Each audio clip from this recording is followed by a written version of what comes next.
Nous avons toujours, tous, besoin de modèles, besoin de ceux qui vont nous encourager, parce que nous sommes tous des couards. On est là, on ne veut pas dire, on ne veut pas sortir la tête. On se penche, on se cache. Chut, chut, ne dites rien, ça pourrait vous coûter cher. Il y en a beaucoup d'autres qui n'ont pas compté le coût, ou plutôt qui l'ont compté et qui ont décidé que ça valait la peine.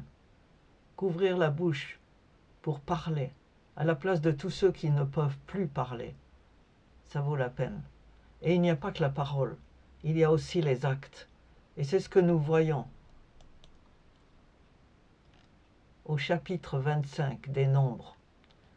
Israël s'établit à Chittim, et là, le peuple commença à se livrer à la débauche avec des filles de Moab, qui les invitèrent aux sacrifices offerts à leur Dieu.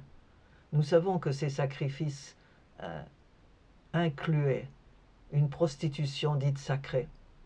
Les Israélites participèrent à leur repas sacré et se prosternèrent devant leur Dieu, ignorant leur propre Dieu, Dieu, notre Dieu. Peu à peu, Israël s'adonna au culte du Baal de Péor, et l'Éternel se mit en colère contre lui.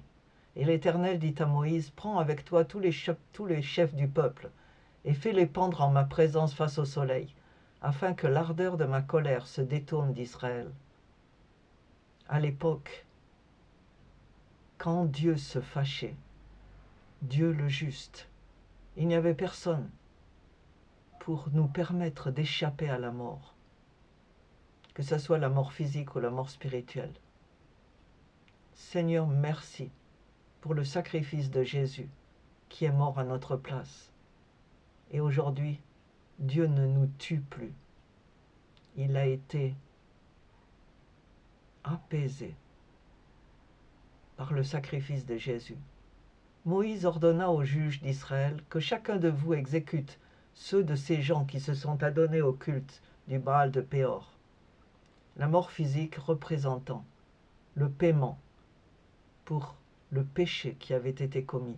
Mais à ce moment-là, survint un Israélite amenant vers ses compatriotes une fille madianite, sous les yeux de Moïse, et devant toute la communauté des Israélites qui pleuraient, à l'entrée de la tente de rencontre.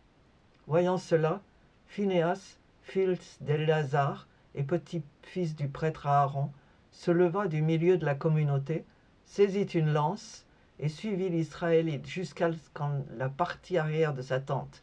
Et là, il les transperça tous les deux, l'homme et la femme, d'un coup, en plein ventre. Et le fléau qui sévissait parmi les Israélites cessa. Mais il avait déjà fait 24 000 victimes. 24 000 victimes pour le péché d'un seul. Le psaume raconte que l'attachement du peuple à Baal Péor et la nourriture qu'ils avaient ingurgitée, des victimes sacrifiées à des dieux morts, ont fait que l'Éternel fut irrité par leurs crimes et qu'un fléau éclata parmi eux. Mais Phinéas intervint en justicier et le fléau s'arrêta aussitôt. Cela lui fut compté comme acte juste pour tous les âges et pour l'éternité. Aujourd'hui, nous sommes tous condamnés. Nous sommes sous une malédiction. Ce n'était pas maintenant un homme qui avait eu un acte sexuel sans mariage, sans bénédiction, avec quelqu'un d'autre. On a fait bien pire. Maintenant, nous avons l'homosexualité, nous avons le mensonge, nous avons la débauche, nous avons le massacre des enfants continuellement, plusieurs milliers par jour, et à l'échelle de la planète, plusieurs milliards. Il n'y a rien que nous n'ayons pas fait. Nous avons tourné le dos volontairement à Dieu. Et vous pouvez dire, ah, comme le bagnard d'autrefois, j'ai pas tué, j'ai pas volé. Non.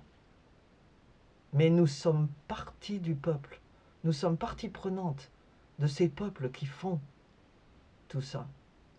Et nous sommes collectivement responsables. Parce que nous ne pouvons pas être des météores tout seuls. Nous faisons partie d'un peuple, nous faisons partie de familles. Nous sommes des frères, des cousins, des oncles, des tantes.